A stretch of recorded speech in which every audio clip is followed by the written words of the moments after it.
अजितदादांच्या वाढदिवसाला शुभेच्छा देत असतानाच त्यांनी जे लिहिलंय भावी मुख्यमंत्री, ते त्यांचं स्वप्न आहे. ते कसं पूर्ण करण्यात माहीत नाही मला, पण त्या वाढदिवसाच्या काय दिवशी काय बोलू नये. ठीक आहे, त्यांना मी त्यांच्या चांगल्या निरोगी आयुष्यासाठी शुभेच्छा देतो. सर, शरद पवार हे भ्रष्टाचाराचे सरदार आहे असं अमित शहा म्हणतात. भ्रष्टाचाराचे सरगणा अमित शहानी स्वतः आरशात बघितलं आणि मागे कॅबिनेट उभं केलं महाराष्ट्राचं, तर त्यांना एक्झॅक्टली कळेल की सरगणा कोण आहे. 70,000 कोटीचं नाव घेताच पक्ष कसे फुटले, ईडीची नोटीस आल्यावरती पक्ष कसे फुटले, अमित शहानी एवढं कोणाला माहिती. जे वास्तव आहे त्याच्यापासून पळायचं आणि आम्ही वास्तव सांगितलं की म्हणायचं एक खोटं नेरेटिव्ह तयार करतो. 70,000 कोटी रुपयाचा आरोप कोणावर झाला, कोणी केला?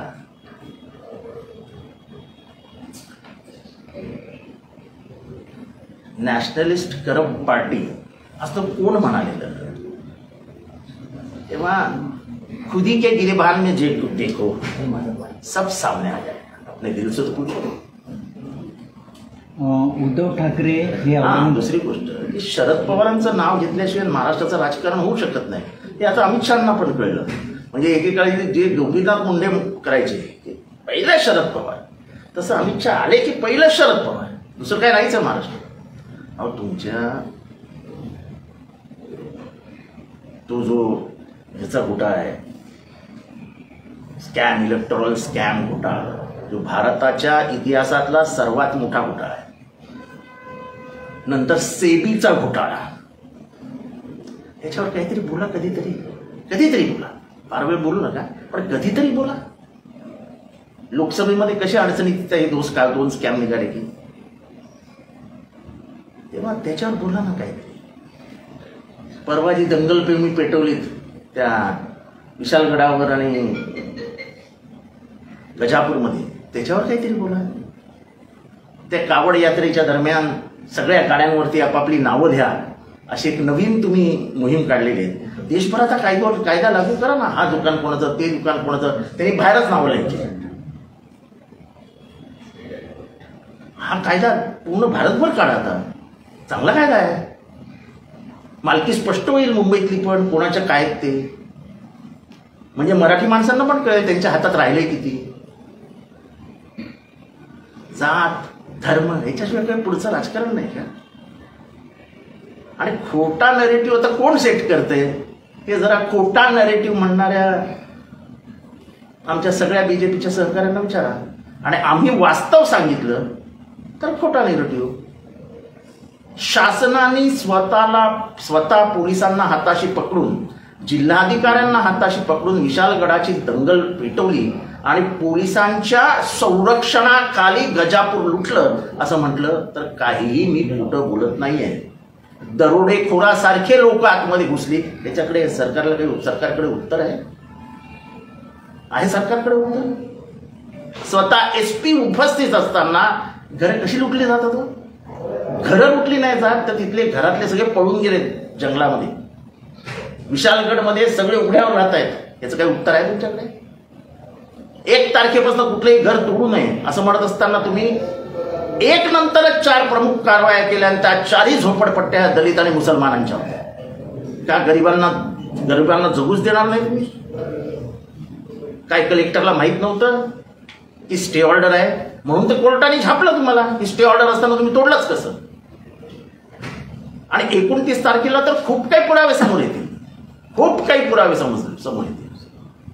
विशालगडातील हिंदू मुसलमान बांधवांनी कलेक्टरला निवेदन दिलेलं 5 तारखेला की विशालगडावर काहीतरी लफडं होणार आहे. 12 तारखेला पोलिसांना निवेदन दिलं की विशालगडावर काहीतरी लफडं होणार आहे. काय नाही, बंदोबस्त वाढवला नाही, एक माणूस नाही ठेवला. एवढी माणसं वरती गेली कशी? आणि स्वतः शिवाजी महाराज त्या दर्ग्याच्या बाजूला राहिला होते. जेव्हा ते पन्हाळगडावरनं निघाले आणि पन्हाळगडाला विडा बसला सिद्धी जोहरचा, आणि जेव्हा बाजीप्रभू देशपांडेंनी सिद्धी जोहरला रोखलं तेव्हा स्वतः महाराज ते जंगलमार्गे विशालगडावर पोचले. तेव्हा ते जिथे राहत होते त्याच्या बाजूला दर्गा होता. महाराजांच्या कधीच म्हणत नाही ना. हे कसं शिवभक्त, हे तर दरोडेखोर होते. हे शिवभक्त नाही आहेत, हे दरोडेखोर आहेत. शिवभक्तांच्या नावावर हा मोठा ठपका आहे. शिवभक्तांनी कधीच मशिदी तोडल्या नसताना, लोकांची घरं फोडली नसते आणि त्याच्यातलं सोनं काढून घेतलं नसतं. हे चोर दरोडेखोर, हे चंबळचे दरोडेखोर तरी बरे. सर, उद्धव ठाकरे औरंगजेबचे मोठे फॅन प्रमुख आहेत असं पण अमित शहा म्हणतात. ही बालिश स्टेटमेंट आहे, बालिश. शिवसेनेचं हिंदुत्व शिवसेनेकडनं कोणीच काढून घेऊ शकत नाही. त्यांचं हिंदुत्व मुळातच जन्म घेतलंय ते प्रबोधनकार ठाकरे यांच्या हिंदुत्वाला. आणि प्रबोधनकार ठाकरे हिंदुत्व, यांचं हिंदुत्व किती व्यापक होतं हे महाराष्ट्राला कोणी समजवायला नको. काही पुस्तकं पाठवा. मी उद्धव ठाकरेंना आवाहन करीन की माननीय त्यांचे आजोबा प्रबोधनकार ठाकरे यांची जी काही अभ्यासात्मक पुस्तकं आहेत ती जरा पाठवा. प्रतापसिंहराजे साताऱ्याच्या गाडीचे गारसदार यांच्यावर जे त्यांनी पुस्तक लिहिलंय ते जरा पाठवा. त्यांचा कसा खून झाला ते जरा पाठवा. देवावरती लिहिलेलं त्यांनी पुस्तके पाठवा. अशी अनेक पुस्तकं आहेत प्रबोधनकार ठाकरेंची. ते हिंदुत्व आहे ते ते ते ते सर, काल देवेंद्र फडणवीस असे म्हटले की विरोधकांना आता ठोकून काढा आणि त्यांना जशात तसं उत्तर चांगलं आहे. याचबरोबर सर त्यांनी असंही म्हटलंय की कधी तह तर कधी सलगी करावी लागते. अजित पवारांसोबतच्या युतीवर त्यांनी हे वक्तव्य केलेलं आहे. तुम्ही तह करा, सलगी करा, नाही तर अजूनही काही करा. आम्हाला काय करायचंय तुमच्या दोघांमध्ये काय चालू आहे. काय थांबा रे जरा हळू. तुम्ही काय करताय? सलगी करताय, तह करताय का अजून काय करताय? तह करताय का सलगी करताय का अजून काय करताय ते आम्हाला काय करताय. बंदखोलीच्या आतमध्ये काही होऊ शकतं ना. तह सलगीपेक्षा मोठे प्रकारही होऊ शकतात. सर, मोठं आता लक्ष राहिलं कारण की शरद पवार हे मुख्यमंत्री एकनाथ शिंदे यांची भेट घेणार आहे. कुठल्या आरक्षणाबाबत ती भेट असणार आहे अशी चर्चा सुरू आहे. शरद पवार कोणाशीही भेटू शकतात, कधीही भेटू शकतात. त्यांच्या इतका परिपक्व, प्रगल्भ, अनुभवी राज्यकर्ता, राजकारण करणारा भारताच्या पृथ्वीवरती, भारताच्या भूमीवरती दुसरा नाही. ते जातीपातीच्या, धर्माच्या पलीकडचं राजकारण करतात. ते माणुसकीच्या दृष्टीनं राजकारण करतात, मानवी हिताचं राजकारण करतात. आणि म्हणूनच ते शरद पवार आहेत. बाकीचे आले आणि गेले, पण गेले 50 वर्ष महाराष्ट्राच्या राजकारणाचा केंद्रबिंदू कोण आहे तर ते शरद पवारच आहे. सर, अमित शहा असं देखील म्हणाले की शरद पवार सत्तेवर आल्यानंतरच का मराठा आरक्षण झालं. शरद पवारांनी जातीपातीचं राजकारण कधीच केलं नाही. 2 वर्ष महाराष्ट्राने बघितलं की ह्यांनी कशा 2 जाती एकमेकांना भिडवल्या. इतकं घाणेरडं राजकारण केलं आणि त्याच्यात यश येत नाही म्हणून आता हिंदू मुसलमान परत वळले. पण त्यांना मी एकच सांगू इच्छितो की ना तर मुसलमान भडकतील ना हिंदू भडकतील. दोघांनाही समजून चुकलंय की तुम्ही फक्त राजकारण हे राजकीय फायद्यासाठी करता, बाकी तुमचा त्याचा दुसरा हेतू कुठलाही नाही. सर, धर्मवीर पार्ट 2 येतोय 9 ऑगस्टला. त्यामध्ये हिंदुत्वाचा वारसा आम्हीच पुढे नेतो असं त्या चित्रपटात दाखवण्यात. या धर्मवीरतेबद्दल तर मला काहीच बोलायचं नाही. कारण का त्या मठामध्ये कोण यायचं जायचं हे आम्हाला सगळ्यांना व्यवस्थित माहिती आहे. कोण किती जवळ होतं हेही आम्हाला व्यवस्थित जायचं आहे. त्याच्यामुळे ते त्यांचं पिक्चर आहे. ते प्रोड्युसर, डायरेक्टर, रायटर, गीतकार, संगीतकार, गायक सगळे आहेत. आपल्याला काय, आपण तो पिक्चरच बघत नाही तर बघायला करायचं काय ते पिक्चरवर. सर, आज अजित पवारांचा वाढदिवस आहे. लाडक्या बहिणींना भेटण्यासाठी त्यांनी अनेक ठिकाणी मेळावे घेतलेले आहेत. त्यांनी योजनेचं नावच बदललं ना. महाराष्ट्र सरकारने जाहीर केलेली मुख्यमंत्री लाडकी बहीण योजना ही त्यांनी माझी लाडकी बहीण योजना करून टाकली. म्हणजे ते स्वतः, म्हणजे हे अजित पवारांची सवय आहे की मी करेन तीच. आता योजना काय पास झाली, माझी लाडकी बहीण, बरोबर आहे. मग आपलं काय नाही, मुख्यमंत्री लाडकी बहीण, ही माझी लाडकी बहीण कुठून आणली योजना? नवीन योजना काढतायत की काय परत 1,000ची? बारामतीमधनं सिग्नल आले असतील की 1,500 काय होत नाही महाराष्ट्रात, 3,000 करा तर करतील. त्यांना काय पैसेच वाटायचे, त्यांचे कुठे वाटायचे, जनतेकडनं घ्यायचे आणि वाटून टाकायचे. अनेक ठिकाणी भावी मुख्यमंत्री असे केक आपल्याला चांगले आहे, चांगले आहे, चांगले. त्यांच्यात स्पर्धा आहे ती चांगली आहे. सर कळलं सवलतीमुळे पहिल्यांदा दहीहंडी जी आहे आता दहीहंडी खूप लागतात, पहिल्यांदाची चर्चा होते. सर या सवलतींमुळे कुठेतरी तरुण वर्ग एक आळशी बनेल किंवा काम करण्याची त्याची प्रवृत्ती कमी होईल असं वाटत नाही का? अतिरेक नाही होत योजनांचा? मतं विकत घेण्यासाठी हे स्वतःचे केस काढून टकल करून पण फिकडायला कमी नाही करणार. मतं पाहिजे, किसी भी कीमत पे हमें वोट चाहिए. त्यावेळेला फार महत्व देण्याचं काय कारण आहे, लोकांना सगळं कळतं आणि खास करून तरुण पोरांना तर सगळंच कळतं. तुमचे इतके कारखाने गुजरातला गेले तेव्हा तुम्हाला कधी वाटलं नाही की तरुणांच्या नोकऱ्या जात आहेत? इतक्या IT इंडस्ट्रीज बंद पडल्या, तुम्हाला वाटलं नाही कधी हे असं घडतंय आणि त्यामुळे नोकऱ्या जात आहेत? मुंबईमधल्या सगळ्या कॉन्ट्रॅक्टच्या कंपन्या ज्यांना तुम्ही रस्त्याची कामं दिली, हॉस्पिटलची कामं दिली, त्यांचे कर्मचारी तपासून बघा, 31% मराठी माणसं आहेत. बाकी सगळे कर्नाटक, आंध्र प्रदेश, तामिळनाडू आणि गुजरातचे आहेत. कारण का मोठे सगळे कॉन्ट्रॅक्टर हैदराबादहून आले, मोठे सगळे कॉन्ट्रॅक्टर गुजरातहून आले. मराठी माणसाला मुंबईतनं खतम करण्याचा डाव आहे, खतम. आणि हे पुराव्यासकट मी सिद्ध करून देऊ. हे मला काल डाटा मुंबईच्या इंजिनियर्सनी आणून दिलेला आहे. मराठी माणसाला काही वर्षाने हद्दपार करून टाकतील, हद्दपार.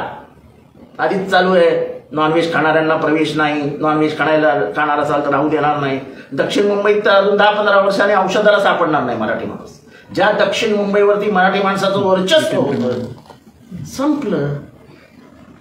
आमचा म्हणजे परळला, लालबागला, पार शिवडीपर्यंत राहणारा मराठी माणूस, पार ताडदेवपर्यंत राहणारा माणूस हा आता बोरिवली, दहिसर, विरार इथे फेकला गेला. आपण कधीच बघितलं नाही त्याच्याकडे वळून. आता तिथे जिथे चाळी होत्या तिथे 40-40, 50-50 आपण बघितलं की आपली टोपी खाली पडेल अशी परिस्थिती होती.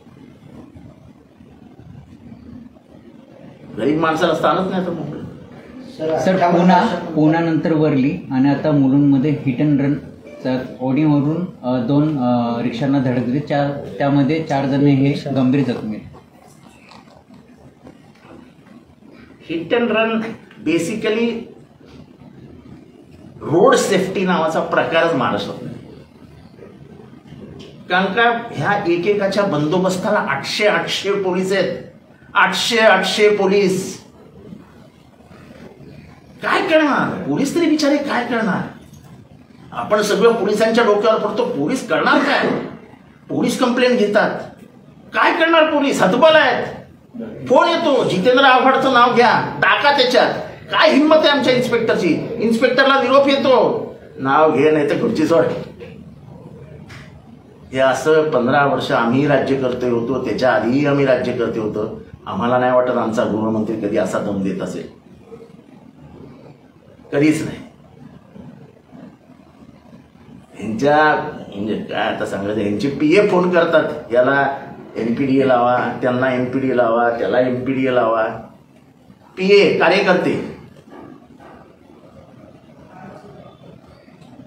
यांच्या सगळ्या चोऱ्या माऱ्या 307, 302 सगळं लपवलं जातं. आता त्याच्यात पोलिसांची पण चूक आहे की जेव्हा एखाद्या पार्टचा मुर्दा पडलेला असतो तेव्हा तुम्ही या गोष्टी लपवता कसं काय? तुम्ही इन्क्वायरी मध्ये ट्रान्सपरन्सी का ठेवत नाही?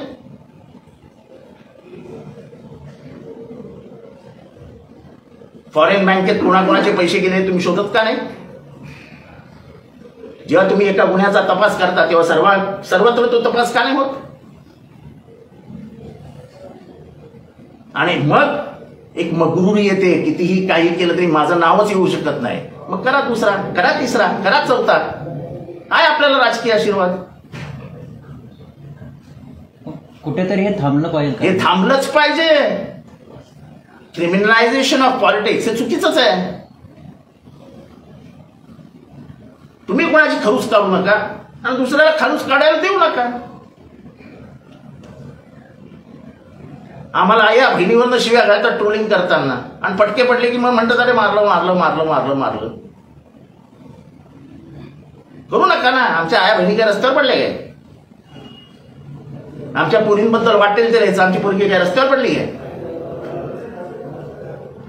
आणि ठोकून काढा काय? ठोकायला काय आम्ही काय नामर्दाची अवलाद आहे काय? भाषा आहे?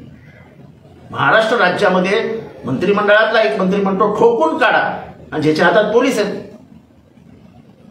याचा अर्थ काय समजायचा? मी तर उद्या चिलखत विकत घेतोय. चिलखत आणि काय असतं ते जिरेटो, तेच घालून फिरणार उद्या ठाण्यामध्ये. ते असतं ना इथे काहीतरी ते कवच. नाही काय असतं ते शिवाजी महाराजांच्या काळातलं, ते सगळं लावावं लागेल आता. काय माहित कुठं तलवारी गिलवारी देतील.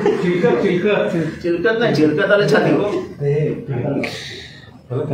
फक्त मांड्यांना काय लावायचं अजून मिळालं नाही. ते क्रिकेटमध्ये काहीतरी लावतात ना, क्रिकेटमध्ये काय साईड पॅड, नंतर इथे काय असतं पॅड असतं, तेच घालून फिरावं लागेल आता. उद्या हॉकी बिकीने मारलं तर हे वाचवावं लागेल ना. म्हणजे सर याचा अर्थ गृहमंत्री आणि उपमुख्यमंत्री देवेंद्र फडणवीस यांनी भाजपच्या कार्यकर्त्यांना मोकळीक दिली आहे. हे इतके पिसाळले आहेत. लोकसभेच्या निवडणुकांनंतर जनतेने जो फटका मारलाय तो त्यांच्या इतका वर्मी बसलाय की त्यांचा तोलच गेलाय. एखाद्याने असं बोलणं की ठोकून काढा, ही काय भाषा आहे का महाराष्ट्रात? महाराष्ट्राच्या राजकारणात असं कधी घडलंय का? म्हणजे ह्याच्या पुढे आम्हाला समजतंय की कुठलाही गुन्हा झाला की पोलीस म्हणणार तुम्ही नाही, त्यांनी मारलं नाही, तुम्हीच मारलं, स्वतः गेलात त्यांना मारायला. हसं करून घेत आहेत आणि पोलीसही स्वतःच करून हसं करून घेत आहेत. 2 महिने फक्त 2 महिने, 2 महिन्यानंतर बदल अटळ आहे. लोकसभेमध्ये गद्दारी हा विषय थोडा चालला, आता एवढा चालेल. गद्दारीला क्षमा नाही. गद्दारी विरुद्ध इमानदार, गद्दार विरुद्ध इमानदार अशी लढाई आहे. सर 58 वर्षानंतर संघावरील बंदी हटवण्यात आलेली आहे. सरकारी कर्मचारी देखील आता सहभागी होऊ शकणार आहे. 4 जून नंतर असं काय घडलं की संघावरील ही 58 वर्षाची बंदी हटवण्यात आलेली आहे? काँग्रेसने देखील याच्यावरती सरकून टीका केली. नाही, असं आहे की ज्या पद्धतीने गांधींची हत्या झाली आणि जेव्हा वल्लभभाई पटेलांनी गोळवळकरांना सांगितलं, हे मला मान्य आहे की गांधीजींनी गांधींची हत्या RSSने केलेली नाही, पण मी स्पष्टपणाने तुम्हाला सांगू इच्छितो की तुम्ही तयार केलेल्या वातावरणामुळेच गांधींची हत्या झाली. कोण म्हणालं? वल्लभभाई पटेल. आणि ते पत्र आहे त्यांची काही कृतीच अशी आहे. संविधानावर बहिष्कार घाला, तिरंगा बोलावू नका, हे सगळं रेकॉर्डवाले ना. कालच एक पुस्तक वाचत बसलेलो, दाखले घेत. मनुस्मृती हेच आमचं संविधान आहे. म्हणजे या सगळ्या आमच्या भगिनी यांच्याबद्दल जे काय लिहिलंय ते मी आता यांच्यासमोर बोलूही शकत नाही. ते विकृत लिहिणाऱ्यांना तुम्ही संविधान म्हणू शकतात, हे आताच तुमची कळून येते. आणि पॉलिटिक्स ऑफ हेट जगामध्ये कधीच चालत नाही आणि जर्मनीत नाही चालू शकलं. जगाच्या पाठीवर जिथे जिथे पॉलिटिक्स ऑफ हेट आलं, द्वेषाचं राजकारण आलं, तो देश डुबला. अफगाणिस्तान, पाकिस्तान, इराण, इराक डुबला, लिबिया डुबला, श्रीलंका डुबला. श्रीलंकेत तर शेवटी परिस्थिती आली, त्यांनी राजवाडा आणि प्राईम मिनिस्टरचं निवासस्थान होतं. तुम्ही मनुष्यामध्ये भेदभाव करून राजकारण आणि तुमचं हे चालूच शकत नाही गव्हर्नमेंट. आज महाराष्ट्रातून देशाचा तुम्ही विभागणी करा ना. ईशान्येला कोण आहेत जास्ती? ख्रिश्चन आहेत. खाली केरळामध्ये कोण आहेत जास्ती? ख्रिश्चन आणि मुसलमान आहेत. काश्मीरमध्ये कोण आहेत जास्ती? या सगळ्यांना एकत्र करून जवाहरलाल नेहरू, गांधी आणि आंबेडकरांनी हे राज्य, हे राष्ट्रव्यवस्था स्थापन केली. त्याला जर तुम्ही सुरुंग लावणार असाल तर तुम्ही देशाला सुरुंग लावताय. त्या गजापूरमध्ये इतिहासामध्ये कधीही एकही सण त्यांनी एकट्याने साजरा केलेला नाही. गणपतीची मिरवणूक अख्खं गाव काढतं. ईदचा ते मोहरमचा तो ताजिया अख्खं गाव काढतं. मी काल गजापूरच्या सगळ्यांशी बोललो. तिथल्या प्रमुख सगळ्यांशी बोललो. ते म्हणायचं आमच्या गावातच कधी वाद नाही झाले. हे दरोडेखोर कोण होते बाहेरनं हेच आम्हाला समजत नाही. रडत होता, बायका रडत होत्या. आमच्या पोरांना मारलं म्हणाले, आमचं सोनं नाणं लुटून नेलं. एखाद्या छोट्याच्या शिवकालीन गावाला हे कसले शिवभक्त, हे कसले शिवभक्त? हे तर दरोडेखोर, अतिरेकी आहेत. फक्त अतिरेकी आणि दरोडेखोर असे निर्गुणपणाने वाचू शकतात.